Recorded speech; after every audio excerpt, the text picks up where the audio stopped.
Good evening Arshia. Okay so यहाँ पर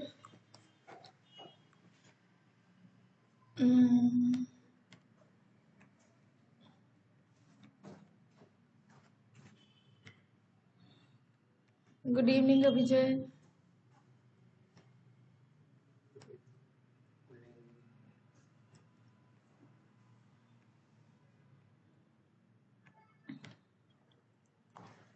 सो dual nature में मेनली तुम्हारा क्या है, लाइट को जो है हम लोग एज अ पार्टिकल ट्रीट करते हैं। ऑल राइट, और यहाँ पर जो है तुम्हारा एक फोटोन थियरी ऑफ लाइट आ जाता है। फोटोन जो है वो वैक्यूम में तुम्हारा विद स्पीड ऑफ 3 × 10⁸ मीटर पर सेकेंड से ट्रैवल करता है। All right, mass of a photon is not defined, उसका रेस्ट मास तुम्हारा 0 होता है। ठीक है, एंड यहाँ पर तुम्हारा न्यूटोनियन मैकेनिक्स एप्लीकेबल नहीं रहता है फोटोन के केस में। ठीक है, सो हर एक फोटोन के पास एक डेफिनेट एनर्जी एंड मोमेंटम रहता है। Energy E of a photon हो जाता है एच न्यू, न्यू हो जाता है तुम्हारा c बाई लैम्डा, तो एनर्जी हो जाता है तुम्हारा H C by lambda. Momentum हो जाता है तुम्हारा h by lambda which is equal to e by C. All right, h जो है वो तुम्हारा यूनिवर्सल कांस्टेंट है which is called as Planck's constant. ठीक है, सो डायरी ओपन करो, डायरी में लिख लो।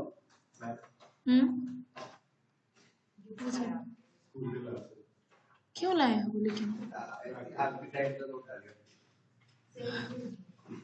क्या?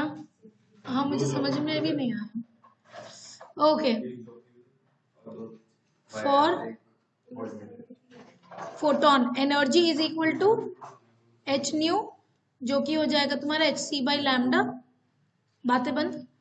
मोमेंटम हो जाता है तुम्हारा h by lambda that is e by सी।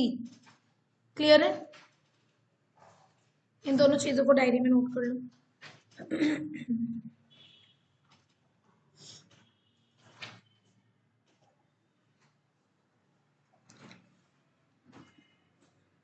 मुझे लगा था कि तुम लोग 5:30 बजे आओगे, मैं यहाँ पर आकर के वेट करके फिर निकल गई।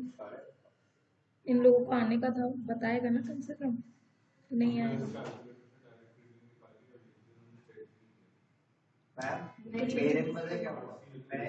अच्छा, तुम लोग का हो गया फिजिक्स का प्रैक्टिकल? हाँ हाँ, यहाँ पर जो है हम लोग फोटो इलेक्ट्रिक इफेक्ट के बारे में पढ़ने वाले हैं, है ना। मेनली तुम्हारा वही है। फोटो इलेक्ट्रिक इफेक्ट को अगर एक्सप्लेन करना रहता है तो फिर वो हमारा एक्सप्लेन होता है ओनली थ्रू पार्टिकल नेचर, है ना।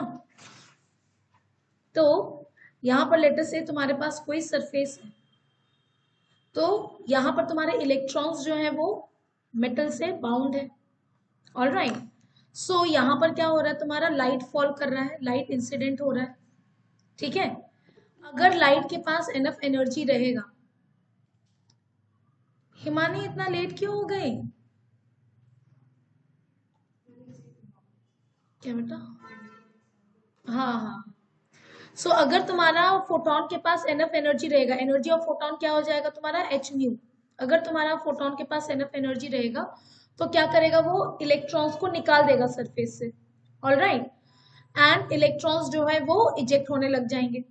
अब यहाँ पर तुम्हारा क्या होता है, एक फोटोन जो मतलब 1-on-1 इंटरेक्शन होता है, एक फोटोन एक इलेक्ट्रॉन के साथ इंटरेक्ट करेगा। ऑल राइट, यहाँ पर कंटिन्यूस थियरी तुम्हारा एप्लीकेबल नहीं रहता है कि फॉर एग्जाम्पल इलेक्ट्रॉन को इजेक्ट करने के लिए जो है तुम्हारे को 2 इलेक्ट्रॉन वोल्ट का एनर्जी चाहिए फॉर एग्जाम्पल। ऑल राइट, और ये जो तुम्हारा इनकमिंग फोटोन है इसके पास जो है 0.5 इलेक्ट्रॉन वोल्ट है। लेटेस्ट से कुछ नहीं लिखना है अर्णव, ठीक है। सो अगर इसके पास तुम्हारा 0.5 इलेक्ट्रॉन वोल्ट है तो ऐसा नहीं होगा कि इलेक्ट्रॉन जो है एक फोटोन फॉल किया उसको एब्जॉर्ब करके अब वेट करेगा कि अगला फोटोन कब आएगा, फिर उसको एब्जॉर्ब करके उसके पास अब 1 इलेक्ट्रॉन वोल्ट हो गया, अब धीरे धीरे करके वो एनर्जी एब्जॉर्ब कर रहा है। ये फिनोमेना नहीं होता है।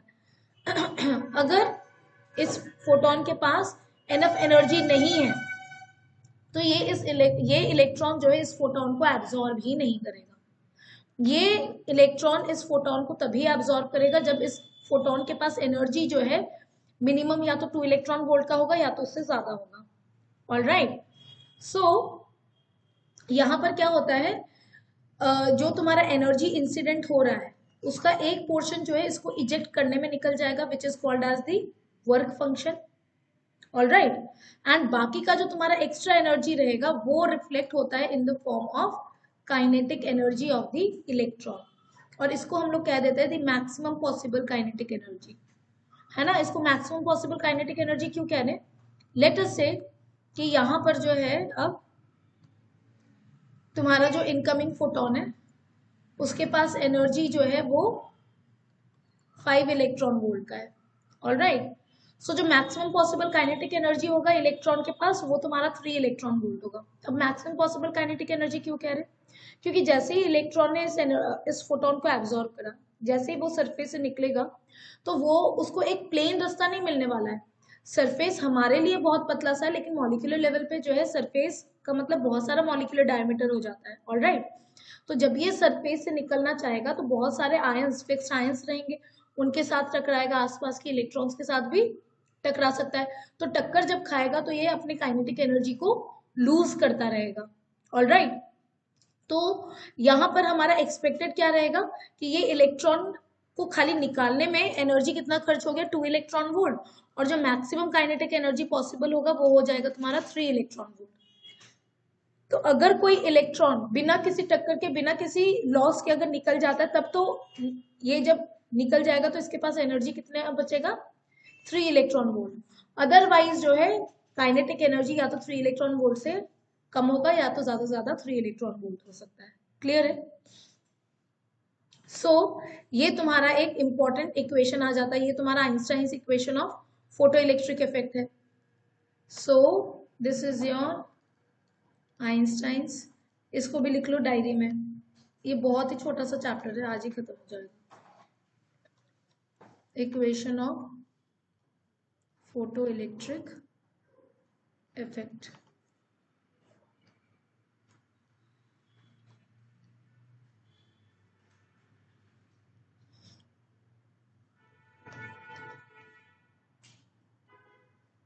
है ना, यहाँ पर फाई जो है, phi is work function. Work function क्या होता है तुम्हारा, minimum energy required to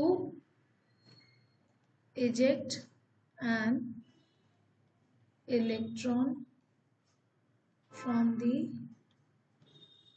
metal surface।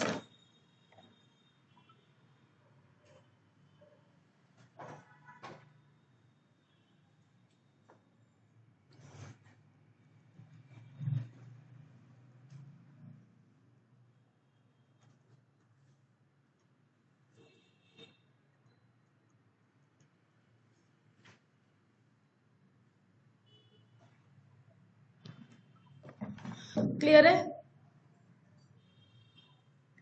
है ना। फाई जो है वो तुम्हारा वर्क फंक्शन हो जाता है, as in the minimum energy required to eject an electron from the metal surface. ठीक है। सो ई इंसिडेंट, इन सारी चीजों को अब रजिस्टर में लिखो। ई इंसिडेंट तुम्हारा क्या हो जाएगा, इंसिडेंट एनर्जी जो है वो हो गया एच न्यू। जो मिनिमम एनर्जी चाहिए उसके करस्पॉन्डिंग जो तुम्हारा फ्रीक्वेंसी होता है, इसे हम लोग कह देते हैं थ्रेशोल्ड फ्रीक्वेंसी, और इसी को लिख देंगे एज हम लोग H C by lambda not, है ना। जहां पर where nu naught is called as the threshold frequency and lambda naught को कह देंगे हम लोग threshold wavelength। क्लियर है। धृति इतना लेट क्यों हो गए बेटा, ओह तबीयत खराब हो गया है।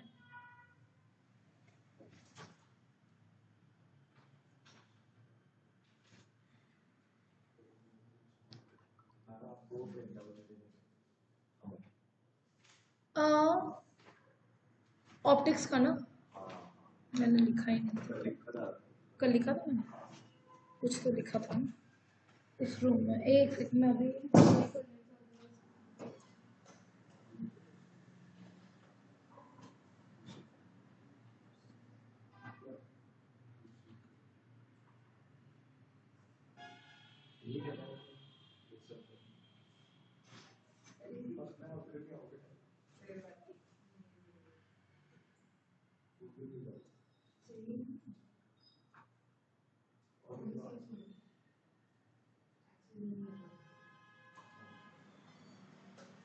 हाँ लिखा हुआ है, लेकिन आज मैं प्रियंका का प्रिंट आउट लाई थी और प्रियंका गायब।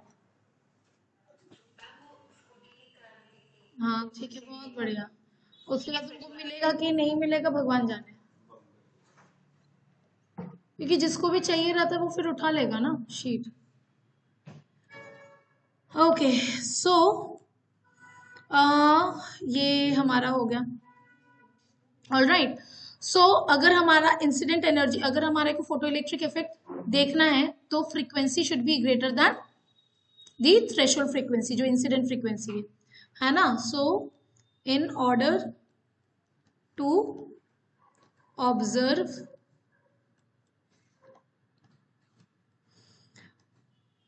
Photo electric effect, incident frequency should be greater than the threshold frequency, या फिर lambda should be less than lambda not, क्योंकि वेवलेंथ जितना कम होगा उतना ही एनर्जी ज्यादा होगा। ऑल राइट, और लैम्डा जो तुम्हारा इंसिडेंट है it should be less than lambda naught. Is this point clear? Okay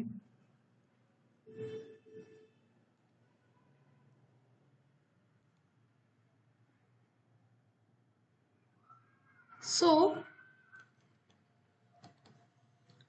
photon theory में जब हम लोग इंटेंसिटी का बात करते हैं, है ना, इंटेंसिटी का मतलब क्या हो जाता है तुम्हारा, number of photons per unit time per unit area. Clear है? इंटेंसिटी क्या हो जाता है तुम्हारा, energy per unit time per unit area. और एनर्जी किसके वजह से आ रहा है, फोटॉन्स की वजह से। जितना ज्यादा एनर्जी, जितना ज्यादा फोटॉन रहेगा उतना ही ज्यादा ओवरऑल एनर्जी हम लोग रिसीव करेंगे, है ना। सो फोटॉन्स के केस में जब हम लोग बात करें तो इंटेंसिटी क्या हो जा रहा है तुम्हारा, number of photons per unit time per unit area. All right, okay so यहाँ पर हम लोग एक सिंपल सा एक्सपेरिमेंटल सेटअप देख लेते हैं।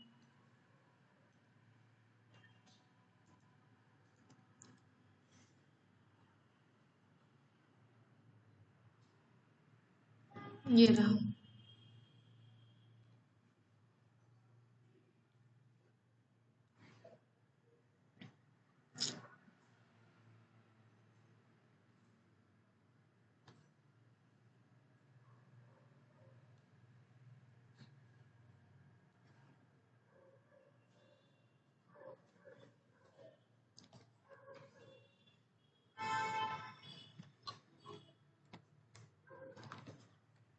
ओके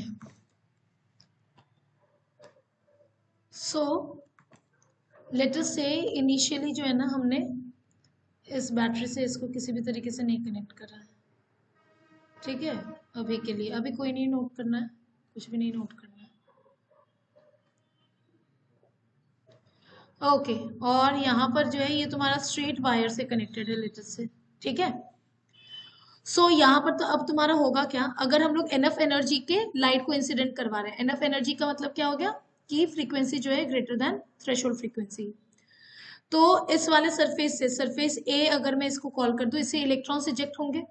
इलेक्ट्रॉन्स जो इजेक्ट होंगे वो रैंडम डायरेक्शन में जाएंगे और कुछ इलेक्ट्रॉन्स जो है इस प्लेट तक भी पहुंचेंगे।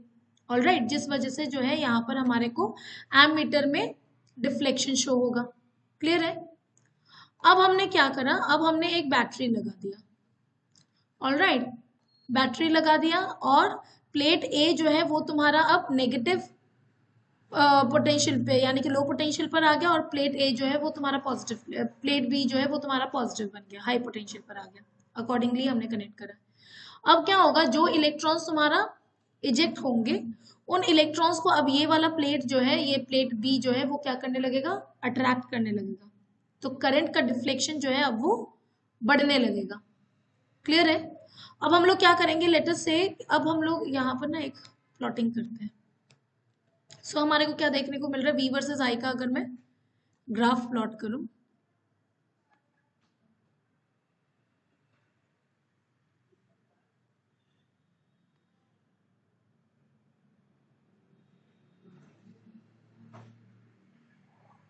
है ना। सो ये हो गया तुम्हारा फोटो करंट, ठीक है, इसको मैं आई पी एच से डिनोट कर रही हूँ, और ये हो गया तुम्हारा वी। सो यहाँ पर हम लोग क्या देख रहे थे कि जब तुम्हारा पोटेंशियल कुछ भी नहीं अप्लाई कर रहा था, तभी भी कुछ ना कुछ करंट फ्लो कर रहा था, बहुत छोटा छोटा, बहुत ही थोड़ा सा फ्लो कर रहा था, प्रोवाइडेड यहाँ पर हमारा क्या है, इंसिडेंट लाइट का जो एनर्जी है it is sufficient to show photo electric effect. All right. अब हमने क्या करा, जब पोटेंशियल को पॉजिटिव पॉजिटिव टर्मिनल को बी से कनेक्ट करा, उसको हम लोग पॉजिटिव वी से डिनोट कर रहे हैं। तो जब हम लोग वी को बढ़ाते जाएंगे तो क्या होगा, ये जो तुम्हारा प्लेट बी है ज्यादा से ज्यादा इलेक्ट्रॉन्स को अपने तरफ अट्रैक्ट करेगा। तो यहाँ पर जो है तुम्हारा करंट जो है वो बढ़ने लगेगा, बढ़ता रहेगा बढ़ता रहेगा बढ़ता रहेगा। फिर एक पॉइंट आएगा जब ये करंट जो है वो सैचुरेट हो जाएगा। अब पोटेंशियल को बढ़ाते रहोगे तभी भी जो है करंट नहीं बढ़ेगा। ये हो गया तुम्हारा आई सैचुरेशन। All right. ये सैचुरेट क्यों हो जा रहा है, क्योंकि जब तुम इसके पोटेंशियल को बढ़ाते रहोगे, इसको पॉजिटिव बनाते रहोगे, है ना, ये पॉजिटिव बनता रहेगा, तो फिर क्या होगा, जो भी इलेक्ट्रॉन इजेक्ट हो रहे हैं एक पॉइंट पर ऐसा होगा, जो भी इलेक्ट्रॉन इजेक्ट हो रहे हैं सारे इसके पास अट्रैक्ट हो जा रहे हैं। लेकिन उसके बाद में इसके पोटेंशियल को अगर बढ़ाते रहोगे तो ऐसा तो नहीं होगा कि वो अब इलेक्ट्रॉन को सीधा मेटल सरफेस से खींच करके निकाल लेगा, है ना। जितने इलेक्ट्रॉन्स निकल रहे थे वो सारे इलेक्ट्रॉन्स पहुंचने लग गए थे ऑलरेडी। उसके बाद पोटेंशियल बढ़ाने पे ऐसा नहीं रहेगा कि नंबर ऑफ इलेक्ट्रॉन्स जो जिस रेट से उसके पास पहुंच रहे वो बढ़ जाए, जिस वजह से जो है करंट जो है सैचुरेशन को रीच कर जाता है और करंट और इंक्रीज नहीं होता। क्लियर है यहाँ तक बात? ओके। अब नेक्स्ट हम लोग क्या करेंगे, अब जो है हम लोग पोलैरिटी को चेंज कर देंगे। सो यहाँ पर लेटर से हम पोलैरिटी को चेंज कर दे रहे, इसको पॉजिटिव कर दिया और इसको नेगेटिव कर दिया, तो ये वाला नेगेटिव हो गया और ये तुम्हारा पॉजिटिव हो गया। अब जो तुम्हारा इलेक्ट्रॉन इजेक्ट होगा, जो कि तुम्हारा प्लेट बी पर पहले पहुंच जा रहा था, अब क्या होगा, ये एक रिपल्शन एक्सपीरियंस करेगा। All right. तो पहले जब कोई भी जब किसी भी तरीके का पोटेंशियल नहीं प्रोवाइड कर रहा था, उसके भी कंपैरिजन में करंट जो है एकदम से क्या होने लगेगा, कम होने लगेगा, है ना, क्योंकि इलेक्ट्रॉन्स को ये रिपेल कर रहा है। तो इसके पोटेंशियल को अगर हम लोग और बढ़ाएंगे, इसको और नेगेटिव करेंगे, तो क्या होगा, करंट जो है वो तुम्हारा और कम होगा। अभी भी लेकिन कुछ एनर्जेटिक इलेक्ट्रॉन्स होंगे जिनके पास इतना एनर्जी बचेगा कि ये प्लेट बी तक पहुंच जा रहा है, जिस वजह से करंट थोड़ा बहुत शो हो रहा है। लेकिन नेगेटिव पोटेंशियल को बढ़ाते बढ़ाते एक पॉइंट ऐसा आएगा जब कोई भी करंट और फ्लो नहीं होगा, है ना, यानी कि कोई भी इलेक्ट्रॉन जो है वो प्लेट बी तक नहीं पहुंच पा रहा है। तो इस पोटेंशियल को जो है हम लोग कह देते हैं V not. This is called as the stopping potential. Very good, है ना, इसको हम लोग कह रहे हैं स्टॉपिंग पोटेंशियल, यानी कि ये वो पोटेंशियल डिफरेंस है जहां पर ये मैक्सिमम एनर्जी वाले इलेक्ट्रॉन को भी क्या कर दे रहा है, रोक दे रहा है। All right. So the energy corresponding to V not, यहाँ पर तुम्हारा क्या हो जाएगा, सो काइनेटिक एनर्जी कौन से इलेक्ट्रॉन्स को ये रोक दे रहा है, ये वी नॉट पोटेंशियल पर मैक्सिमम काइनेटिक एनर्जी वाले इलेक्ट्रॉन्स को। तो के मैक्स को जो है हम लोग लिख देते हैं as E into V not. Kinetic energy जो है वो तुम्हारा ईवी के टर्म्स में भी रहता है। क्लियर है ना। सो ये तुम्हारा एक इंपॉर्टेंट ग्राफ है, ये फोटो करंट वर्सेस पोटेंशियल का। ठीक है, ये ग्राफ बना लो अपने डायरी में।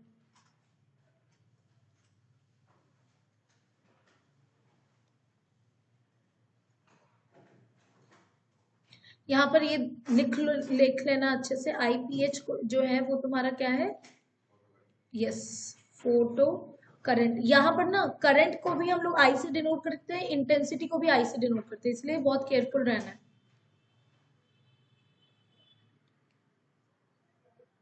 इनमें ना मैक्सिमम तुम्हारा ग्राफ बेस्ड क्वेश्चंस खूब सारे रहेंगे, जिनका ये वी नॉट अलग रहेगा, सैचुरेशन करंट अलग रहेंगे, तुम्हारे को बोलेगा कि फिर क्या डिफरेंस है, क्या सिमिलैरिटी है, उस तरीके के तुम्हारे क्वेश्चंस बहुत सारे रहेंगे।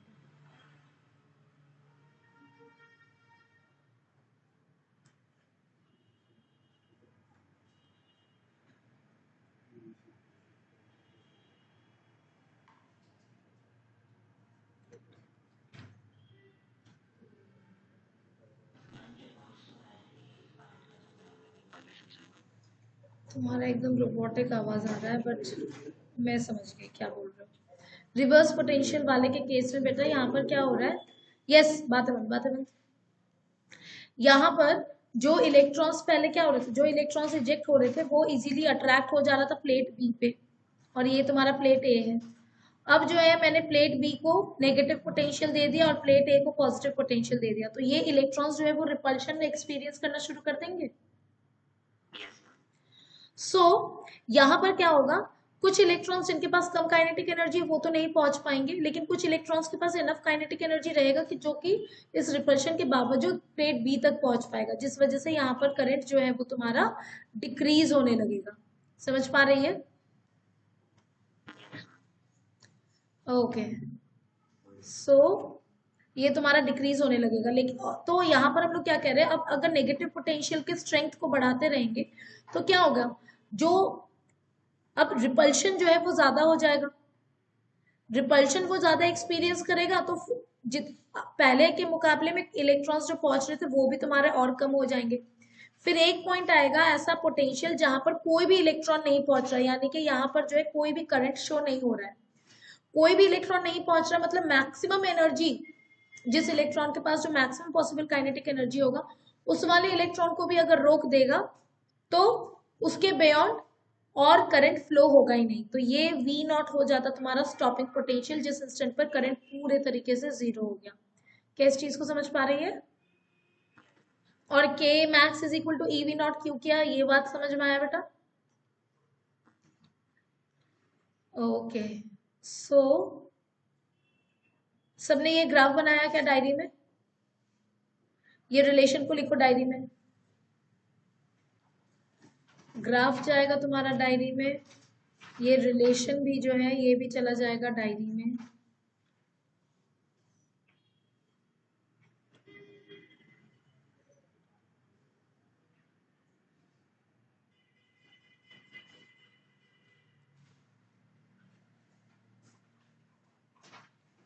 लाइट भी ऑफ करना, ठीक है? मेरे को पता नहीं हमारा यही वाले वॉशरूम में लाइट ऑन रहता है, नल ऑन रहता है।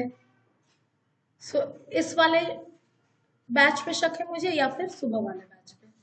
सुबह वाले बैच के बच्चे बोलते कि हम नहीं करते कुछ भी, तुम लोग भी कुछ नहीं करते।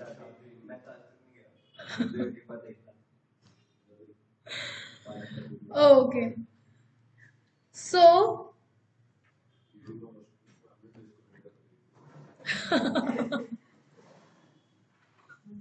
वो मैंने नहीं लगाई थी, वो वाला तो सर, वो उस वाला वापस से लगवा लिया जाए। हाँ यहाँ पर तो, हाँ वो तो डांस जब कर सकते। ओके, सो ये हो गया हमारा फोटो करंट वर्सेस पोटेंशियल का ग्राफ, ठीक है? एक ग्राफ आता है तुम्हारा इंटेंसिटी वर्सेस फोटो करंट का ग्राफ, ठीक है? सो नेक्स्ट ग्राफ आ जाता है तुम्हारा इंटेंसिटी वर्सेस फोटो करंट का ग्राफ।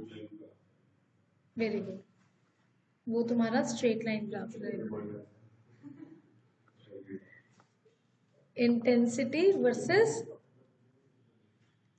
Photo current. इधर ध्यान, इधर ध्यान।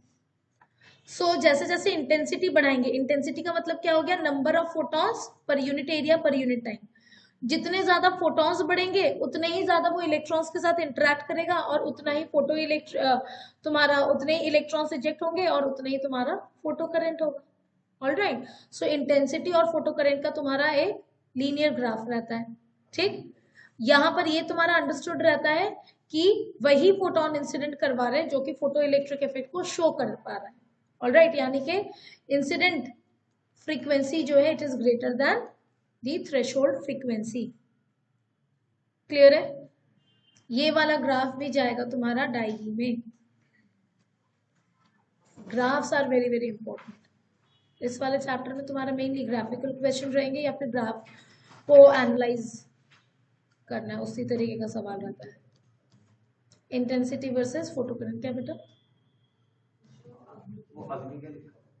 अग्नि, अग्निज एक मेरा स्टूडेंट है, ये दिल्ली का है, तो इसका क्लास रहता है तो इसलिए उसका शीट है। बढ़े आगे? ओके, पूछना पड़ेगा, सही बात है। अरे वो तो होना ही है। ओके, सो यहां पर Einstein's photo electric equation, Einstein's photo electric equation है ना। सो यहां पर तुम्हारे पास क्या आ जा रहा है, E is equal to 5 plus K max. All right, so जो मैक्सिमम पॉसिबल काइनेटिक एनर्जी होगा K max, that would be equal to E minus 5। K max को लिख सकते हैं as E V not is equal to incident energy हो जाएगा तुम्हारा H new minus जो तुम्हारा वर्क फंक्शन है वो हो जाएगा तुम्हारा H nu naught. So V naught हो जाएगा तुम्हारा H by E nu minus H by E nu not.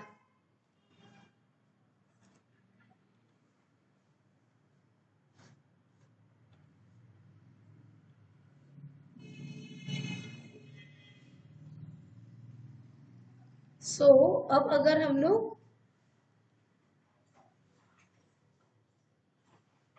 V not है ना, V नॉट वर्सेस न्यू का अगर ग्राफ बना है, ये V नॉट वर्सेस न्यू का अगर ग्राफ बना है तो हमारे को एक स्ट्रेट लाइन ग्राफ मिलेगा जिसका स्लोप हो जाएगा तुम्हारा H बाई E। ये हो जाएगा स्लोप और ये हो जाएगा तुम्हारा Y इंटरसेप्ट। क्लियर है? ये वाला ग्राफ जो है ना ये बहुत कॉमन ग्राफ है और यहाँ पर तुम्हारे से पूछा जा सकता है कि इस ग्राफ को रीड करके तुम क्या क्या वैल्यूज निकाल सकते हो। ऑल राइट, सो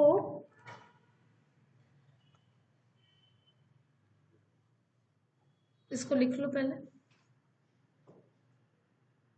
लिख लिया? बड़े ओके, सो यहाँ पर ग्राफ तुम्हारा इस तरीके से रहेगा, पॉजिटिव स्लोप रहेगा और y इंटरसेप्ट जो है वो तुम्हारा कैसा है, नेगेटिव। लेकिन यहाँ पर इस चीज को हम लोग डॉटेड लाइन से शो कर रहे हैं। हो क्या रहा है, सब लोग यहाँ पर ध्यान देंगे, हो क्या रहा है यहाँ पर, ये जो तुम्हारा पॉइंट है जब V नॉट 0 है, V नॉट 0 मतलब न्यू इज इक्वल टू क्या हो जाएगा, न्यू नॉट। ऑल राइट, यहाँ पर जो है न्यू का value is new not.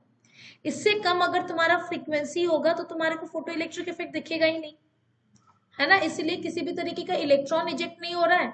Electron अगर इजेक्ट ही नहीं हो रहा है तो किसको रोकेंगे, तो तुम्हारा स्टॉपिंग पोटेंशियल भी 0 है। क्या इस बात को समझ पा रहा है हर कोई?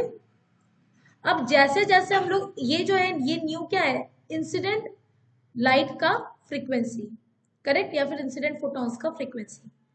अगर इंसिडेंट फोटॉन का फ्रीक्वेंसी तुम्हारा बढ़ रहा है तो इस चीज को कैसे हम लोग समझ पाएंगे, यहां पर तुम्हारा के मैक्स भी बढ़ेगा कि नहीं। तुम्हारा न्यू अगर बढ़ रहा है तो इसका मतलब क्या हो रहा है, इंसिडेंट एनर्जी बढ़ रहा है। इंसिडेंट एनर्जी अगर बढ़ रहा है तो मैं ऐसा समझ लो, जो हम लोग एग्जाम्पल ले रहे थे, एक इलेक्ट्रॉन को इजेक्ट होने में तुम्हारे को मिनिमम एनर्जी या फिर फाई जो रिक्वायर्ड है वो तुम्हारा 2 इलेक्ट्रॉन वोल्ट है लेटर से। अब जो तुम्हारा इंसिडेंट एनर्जी है वो पहले तुम्हारा लेटर से 3 इलेक्ट्रॉन वोल्ट था, तो के मैक्स जो मैक्सिमम पॉसिबल काइनेटिक एनर्जी था वो 1 इलेक्ट्रॉन वोल्ट था। अब अगर मैं इसको चेंज करके 5 इलेक्ट्रॉन वोल्ट कर दूं तो अब तुम्हारा के मैक्स भी जो है वो भी तुम्हारा चेंज होकर के कितना हो जाएगा, 3 इलेक्ट्रॉन वोल्ट। फिर अगर मैं इसको चेंज करके 7 इलेक्ट्रॉन वोल्ट कर दूं तो तुम्हारा के मैक्स कितना हो जाएगा, तुम्हारा ये 4 electron volt, sorry 5 electron volt हो जाएगा। क्लियर है?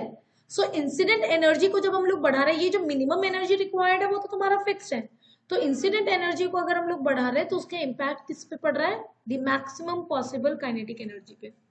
तो मैक्सिमम पॉसिबल काइनेटिक एनर्जी अगर बढ़ेगा तो उतना ही स्ट्रॉन्ग स्टॉपिंग पोटेंशियल भी देने का जरूरत पड़ेगा, है ना, क्योंकि हमारे को स्टॉप किसको करना रहता है, अगर मैंने मैक्सिमम पॉसिबल काइनेटिक एनर्जी वाले को रोक दिया तो उससे कम काइनेटिक एनर्जी वाले तो पहुंच ही नहीं पाएंगे इलेक्ट्रॉन्स।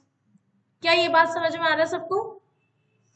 मतलब कि इस वाले चैप्टर में जितना एनालिटिकल तरीके से चलोगे ना उतना ज्यादा बेटर रहेगा। एक फॉर्मूला तुम्हारे पास है लेकिन उस फॉर्मूला में भी अगर तुम इस लॉजिक को समझ जाओगे तो कोई भी तुम्हारा मार्क्स कट नहीं होगा। क्लियर है? तो पूरा का पूरा मॉडर्न जो है ना, अब मॉडर्न फिजिक्स में तुम्हारा 5-6 तुम्हारे छोटे छोटे से चैप्टर्स हैं, ऑलराइट, लेकिन ये तुम्हारे बहुत ज्यादा स्कोरिंग हो जाते हैं। 5-6 क्या, 4 ही तो है, ये डुअल नेचर, उसके बाद फिर तुम्हारा एटम, न्यूक्लियाई और सेमीकंडक्टर। सेमीकंडक्टर से तो 6-7 नंबर का आना ही है मिनिमम अकेला उस चैप्टर से।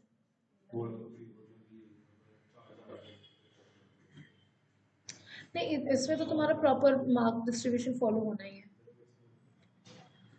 ओके, सो जैसे जैसे हम लोग फ्रीक्वेंसी को न्यू नॉट के आगे बढ़ाते जा रहे हैं वैसे वैसे मेरा स्टॉपिंग पोटेंशियल जो है वो क्या होता जा रहा है, तुम्हारा बढ़ता जा रहा है।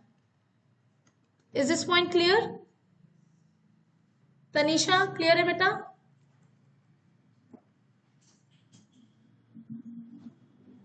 Himani okay, all right.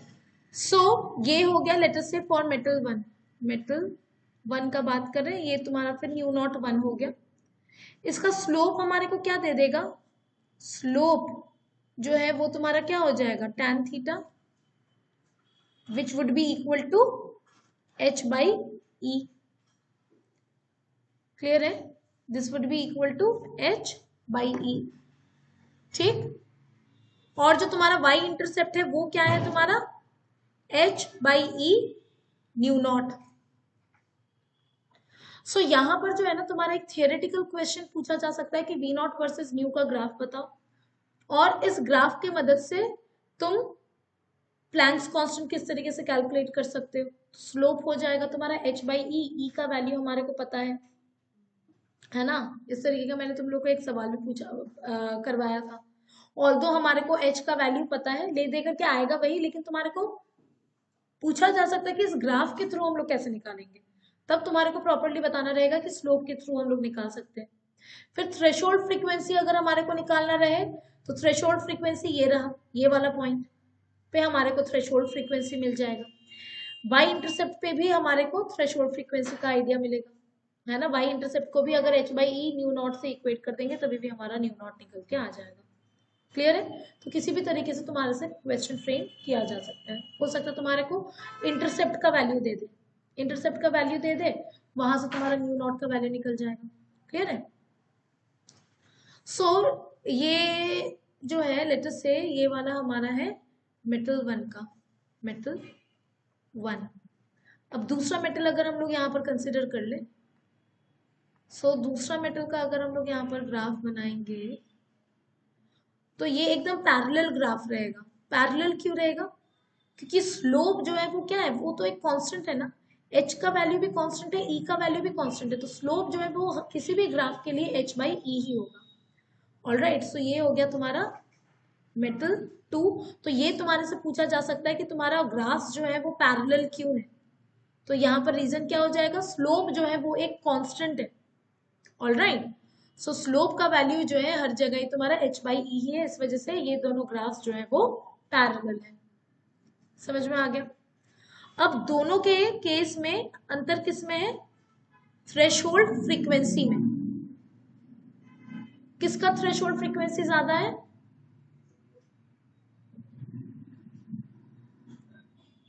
Yes, threshold frequency किसका ज्यादा है? फर्स्ट मेटल का कि सेकंड मेटल का?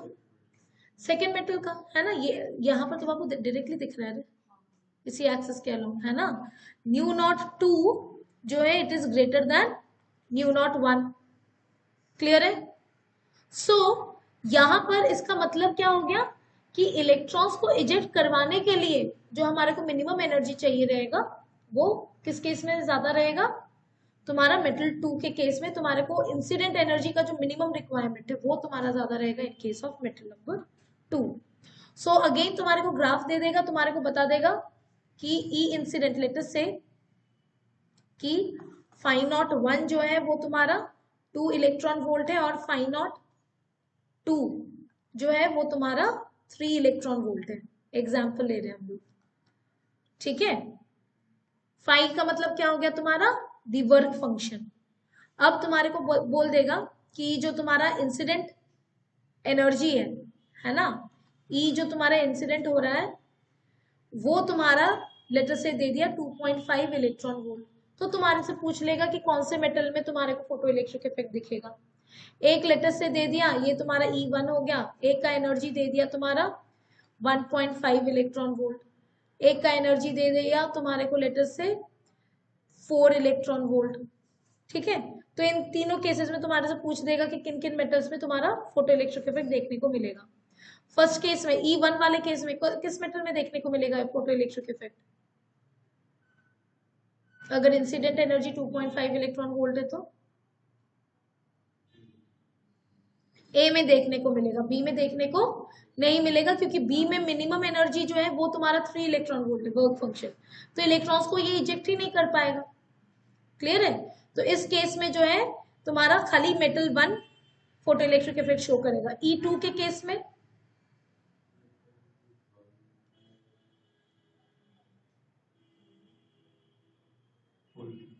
कोई भी नहीं करेगा। Very very good. क्यों?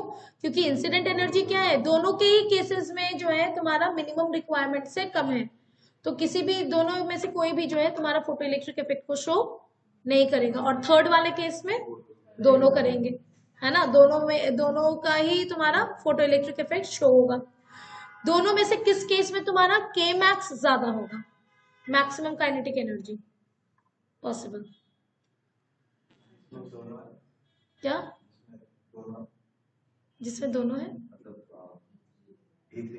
हाँ नहीं, E3 वाले के केस में तुम्हारा दोनों में ही फोटो इलेक्ट्रिक इफेक्ट तो शो होगा, दैट इज फॉर श्योर, क्योंकि इंसिडेंट एनर्जी जो है वो ज्यादा है। मैं ये पूछ रही हूँ कि के max maximum possible kinetic energy of the ejected electrons दोनों मेटल्स में से किस में ज्यादा होगा?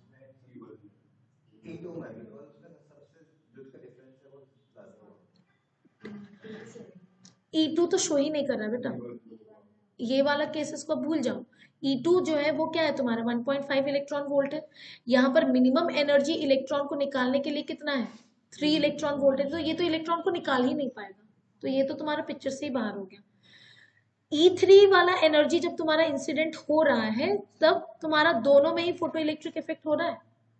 कंफ्यूज हो रहा है सदभव? श्योर है ना। सो E3 वाले केस में दोनों में ही तुम्हारा फोटो इलेक्ट्रिक इफेक्ट शो होगा क्योंकि ये मिनिमम एनर्जी को एक्सीड कर जा रहा है। मेरा सवाल ये है कि मैक्सिमम पॉसिबल काइनेटिक एनर्जी किसका होगा? मेटल 1 के इलेक्ट्रॉन का होगा कि मेटल 2 के? मेटल 1 का। रीजन? वेरी वेरी गुड, ज्यादा डिफरेंस है, तो जो तुम्हारा एक्स्ट्रा एनर्जी है वही तो तुम्हारा रिफ्लेक्ट हो रहा है as maximum possible kinetic energy, है ना। तो जिसमें तुम्हारा ज्यादा डिफरेंस है उसमें तुम्हारा मैक्सिमम पॉसिबल काइनेटिक एनर्जी ज्यादा होगा। ऑनलाइन वाले बच्चे समझ पा रहे हो? इस एग्जाम्पल को समझ पाया हर कोई? अभिजय, हर्षिया, प्रियंका? ओके, सो ये वाला इस वाले केस को हमने देख लिया। तो यहां पर ये ग्राफ को बना लो अपने डायरी में।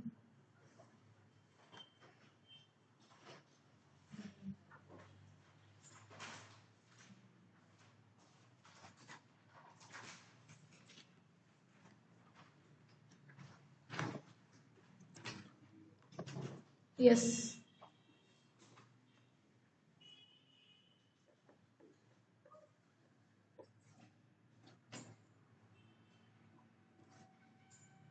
और ये रिलेशन को भी लिखना है तुम्हारे को।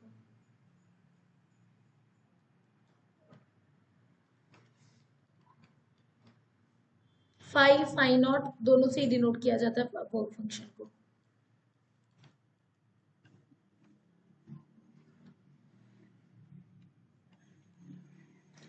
ये थ्रेशोल्ड फ्रीक्वेंसी, थ्रेशोल्ड वेवलेंथ, ये सारा सब कुछ मैंने डायरी में भी लिखवाया था क्या? ओके।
डन।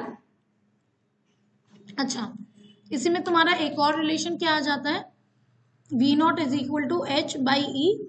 न्यू को लिख सकते हैं हम लोग सी बाई लैम्डा। अच्छा, इधर मैंने न्यू लैम्डा नॉट लिख दिया था गलती से, ये न्यू नॉट हो गया minus H C by E lambda naught. All right. So यहां पर जो है ना तुम्हारे को ये भी पूछा जा सकता है कि वी नॉट वर्सेस 1/लैम्डा का ग्राफ बनाओ। तो उस केस में भी तुम्हारा क्या रहेगा, स्ट्रेट लाइन ग्राफ रहेगा, लेकिन इस बार तुम्हारा स्लोप जो है वो क्या हो जाएगा, एच सी बाई ई, और जो तुम्हारा नेगेटिव वाई इंटरसेप्ट है वो हो जाएगा तुम्हारा H C by E lambda not. तो एकदम तुम्हारा सिमिलर सा ही ग्राफ रहेगा, है ना, दोनों वेरिएशंस डायरी में।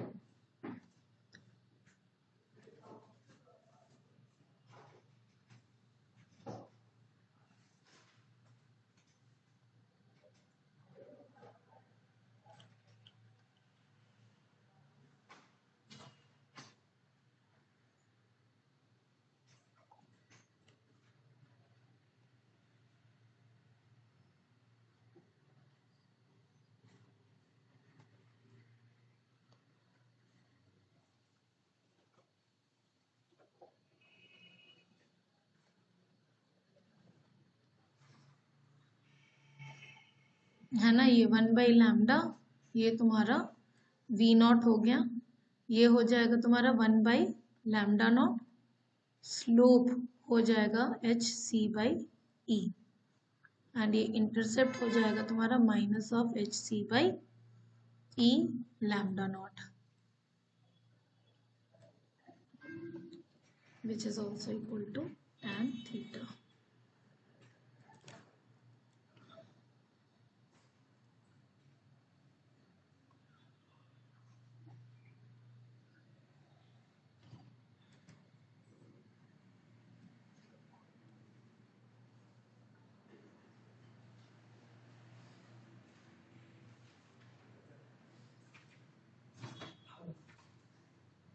डन क्या? हाँ, ये वाला चैप्टर खत्म हो ही गया। नहीं, 26 को क्लास नहीं लूंगी, सुबह क्यों लूंगी क्लास? 26 जैन थर्सडे, हाँ 26 को छुट्टी रहेगा, नो क्लास।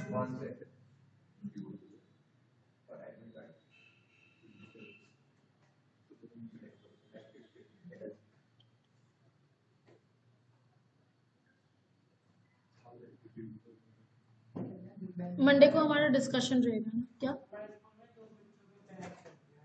बैन कर दिया? सही में वो तो दे ही देंगे।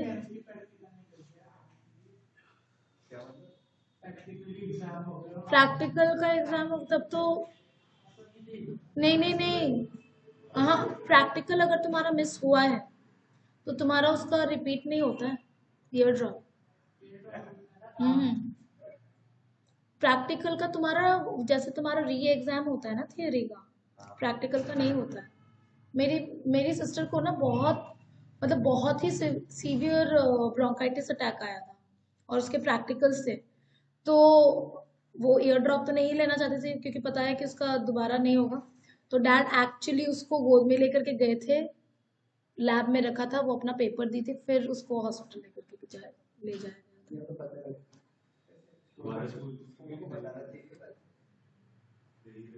हमारे टाइम पर तो नहीं होता था, मुझे नहीं पता कि अभी अगर कुछ ऐसा है, but I am not sure अभी ऐसा कुछ होता है कि नहीं। तो लेकिन उसमें उनके पास बहुत ही एक वैलिड रीजन होना चाहिए, तभी जा करके। ओ अटेंडेंस लो है तब तो फिर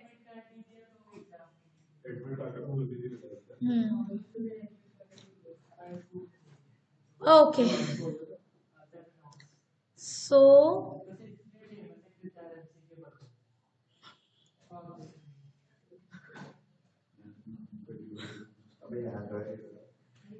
ओके सो ये लास्ट तुम्हारा क्लासिकल वेव पिक्चर रहता है। वेव के थ्रू जो है हम लोग फोटो इलेक्ट्रिक इफेक्ट को एक्सप्लेन नहीं कर सकते, क्योंकि तुम्हारा फोटो इलेक्ट्रिक इफेक्ट में अगर एनफ एनर्जी है फोटोन के पास तो इलेक्ट्रॉन्स जो है ना वो इमीडिएटली इजेक्ट होते हैं। ऑलराइट, किसी भी तरीके का टाइम लैग नहीं रहता है। तो the time lag between turning on the light and ejection of the first electron was unaffected by the brightness और फ्रीक्वेंसी। फ्रीक्वेंसी को अगर हम लोग चेंज कर रहे थे तो तुम्हारा जो इलेक्ट्रॉन्स तुम्हारे इजेक्ट हो रहे थे उसके टाइम लैग के बीच में किसी भी तरीके का डिफरेंस नहीं आ रहा था। ऐसा नहीं हो रहा था कि अगर फ्रीक्वेंसी बढ़ा दे रहे, ज्यादा एनर्जी दे रहे तो और जल्दी निकल रहा है, उस तरीके का तुम्हारे को नहीं देखने को मिल रहा था। The effect was easy to observe with violet और ultraviolet light but not with red light. इसका भी एक्सप्लेनेशन नहीं था, क्योंकि वेव थियरी में क्या कह रहा था कि वो कंटिन्यूसली एनर्जी को एब्जॉर्ब कर रहा है। तो इन दैट केस अगर इंसिडेंट एनर्जी जो है वो अगर थ्रेशोल्ड फ्रीक्वेंसी से भी कम है, मतलब कि जो तुम्हारा थ्रेशोल्ड एनर्जी है या फिर वर्क फंक्शन है उससे भी अगर कम है, तो उनका कहना ये था कि वो धीरे धीरे एब्जॉर्ब करके कभी ना कभी तो इलेक्ट्रॉन निकलेगा। लेकिन पाया क्या गया था कि अगर वेवलेंथ एक सर्टेन वेवलेंथ से ज्यादा है या फिर फ्रीक्वेंसी जो है एक सर्टेन फ्रीक्वेंसी से कम है, तो कितने देर के लिए भी लाइट को इंसिडेंट करवाओ वहां से किसी भी तरीके का इलेक्ट्रॉन इजेक्ट नहीं होगा। जब वेवलेंथ को कम किया जा रहा था या फिर फ्रीक्वेंसी को जब बढ़ा दिया गया, रेड लाइट से वायलेट लाइट गया मतलब फ्रीक्वेंसी बढ़ा, अल्ट्रावायलेट लाइट के पास और ज्यादा एनर्जी है, तो ज्यादा एनर्जी वाले लाइट को जैसे ही हम लोग इंसिडेंट करवा रहे थे तो वैसे ही फोटो इलेक्ट्रिक इफेक्ट देखने को मिल रहा था। Is this point clear? Rate at which electrons were ejected was proportional to the brightness of the light. Brightness बढ़ाने से, फ्रीक्वेंसी के चेंज करने से तुम्हारा नंबर ऑफ इलेक्ट्रॉन्स इजेक्शन में कोई भी अंतर नहीं आ रहा था, लेकिन ब्राइटनेस जब बढ़ा रहे थे, ब्राइटनेस का मतलब क्या हो गया, number of photons per unit area per unit time. ज्यादा फोटॉन्स जब फॉल हो रहा है, फोटॉन्स के पास एनर्जी सेम है, लेकिन जब नंबर ऑफ फोटॉन्स को बढ़ा दिया तो ज्यादा इलेक्ट्रॉन्स के साथ वो इंटरेक्ट करेगा और ज्यादा इलेक्ट्रॉन्स तुम्हारे इजेक्ट होंगे। तो इसीलिए यहाँ पर तुम्हारा photo current directly proportional to intensity आ गया था। And maximum energy of the ejected electrons was unaffected by the brightness of the light. Brightness को जब हम लोग बढ़ा रहे थे तो ऐसा नहीं था कि काइनेटिक एनर्जी चेंज हो रहा था, के मैक्स जो है वो तुम्हारा सेम ही रह रहा था, नंबर ऑफ इलेक्ट्रॉन्स ज्यादा निकल रहे थे। तो इंटेंसिटी को बढ़ाने से हमारे को ये समझ में आ रहा था कि फोटोन का एनर्जी इंडिविजुअली वो नहीं बढ़ रहा है, नंबर ऑफ फोटॉन्स बढ़ रहे हैं, जिस वजह से नंबर ऑफ इलेक्ट्रॉन्स जो इजेक्ट हो रहे हैं वो बढ़ रहे थे, लेकिन इलेक्ट्रॉन्स का इंडिविजुअली अगर हम लोग जो मैक्सिमम पॉसिबल काइनेटिक एनर्जी उसमें कोई भी चेंज नहीं आ रहा था इनको क्लासिकल ये जो तुम्हारा वेव थ्योरी इन ऑब्जर्वेशंस को एक्सप्लेन नहीं कर पा रहा था। क्लियर है? सो यहां पर ये 4 पॉइंट्स को लिख लो।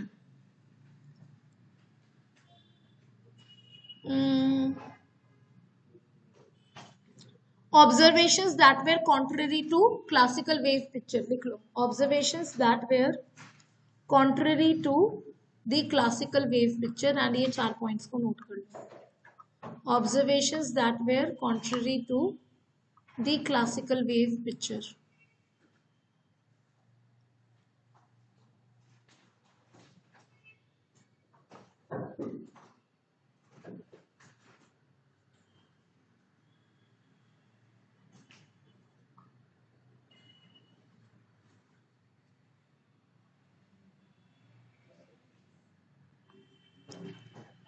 मैं इसका स्क्रीनशॉट भेज दूं क्या ग्रुप पे, है ना?